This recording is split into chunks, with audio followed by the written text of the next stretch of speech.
Normally, when I'm drawing something, I kind of have like a loose guideline for myself internally. I've always known that I would try to subconsciously incorporate this stuff.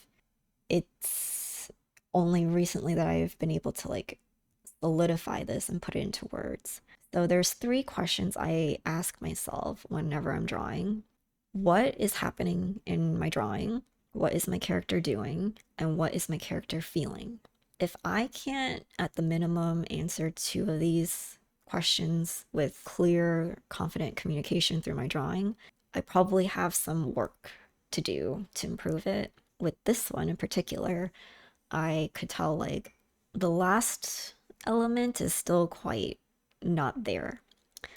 So I can confidently say like what's happening in this drawing. It's a rainy day. And what's happening? What's my character doing? My character is sitting, hanging out with some baby chicks. What is she feeling?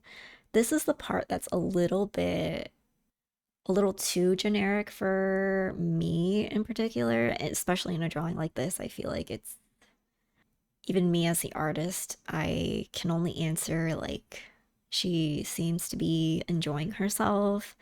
She's admiring the baby chicks. Um, but that's about it as far as I can tell. And so I was looking at this drawing and I was like, I kind of want to improve this a little bit because this is going to be part of my Lunar New Year calendar for the Year of the Rooster. And I want to add a little bit more, a little extra something. I was thinking, you know what? Maybe I can do this.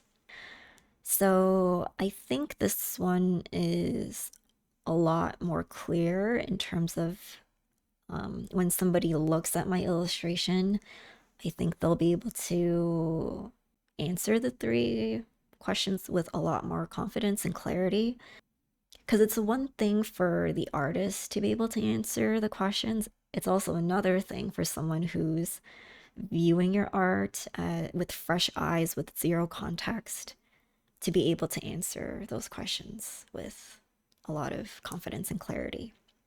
And I think I feel no one else has to agree, but I feel like a good measure of story-based illustrations is being able to clearly communicate to your audience like what's going on, what are all of your characters feeling, doing, what's happening. Like if you can clearly communicate that visually, I think you have a very strong art piece.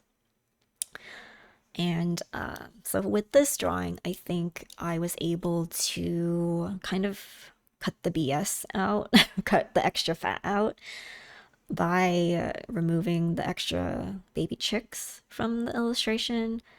I think this one shows a lot more story, I guess. This moment that I decided to draw kind of implies, or like, it implies like a beginning, middle, and end, kind of like a basic story arc, you know? So, at least when I look at this drawing, I think of like, oh, so one of the baby chicks at least was out in the rain for a while, but when it found this little girl and finally had some shelter from the rain, it was finally deciding, oh, like I can like just shake off all this extra water because I'm finally gonna get dry under this umbrella. And they're just gonna hang out in the rain for a while. You know what I mean? I think there's more context to what's going on as opposed to this one, which is how I interpreted it for myself. And another thing is, I feel like I can clearly communicate through this pose, this, like Ursula said from The Little Mermaid, one of the strongest forms of communication is body language. So I feel like this body language expresses a little bit more than the other one, where she's just simply sitting and holding the baby chicks. Whereas I feel like in this one, she's like actually like having more fun. It's more in the moment, it's more spontaneous in a way. I don't know if I'm explaining myself very well. But basically, I wanted to have more expression, not only in her face, but also in her body language. I think, like I said in the other video, I think this illustration has more movement, even if it's like a little tiny movement. There is still more movement in this one than the other one.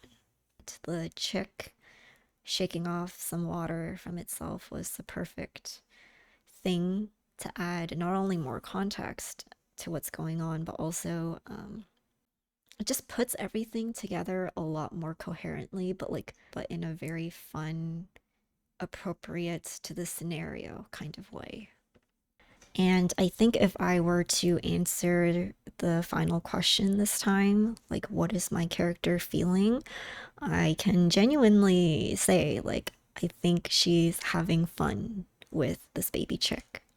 And when I say, like, like answering all three questions, I'm not saying like it has to be some really meaningful, like introspective feelings and like whatever. Like it doesn't have to be like that. As long as it's very clear in what is going on, that's what's important. I think this is so hard to explain. It's such a fine line between like having enough context delivered to the viewer to understand clearly what's going on versus having too much context and like not leaving any room for imagination for your audience to like fill in the gaps and create their own story in their mind of what's happening and like what's going to happen and what happened before this exact moment. It's a fine line. Like it doesn't have like I'm just it doesn't have to be like a super crazy emotional expression or like a super crazy,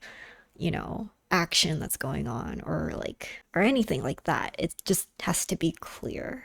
You know what I mean? The reason why I say you should or I should be able to answer two of the three questions is because there are certain scenarios where you're not always able to fully show and answer one of the questions. Ideally, you should be able to answer all three just by looking at your illustration, but obviously, there are some scenarios where you're not always going to be able to do that, or it's going to be more nuanced, a little bit more implied, not so obvious. But there are like certain exceptions to every rule, obviously. If you want me to do a video on those scenarios and those illustrations, I will absolutely do them. I think I need to flesh that out a little bit more though until then. I hope you enjoyed. I really hope this helps you, and please let me know if this helped you. I would love to read comments and, some feedback or anything. That would be so nice and appreciated. Thank you.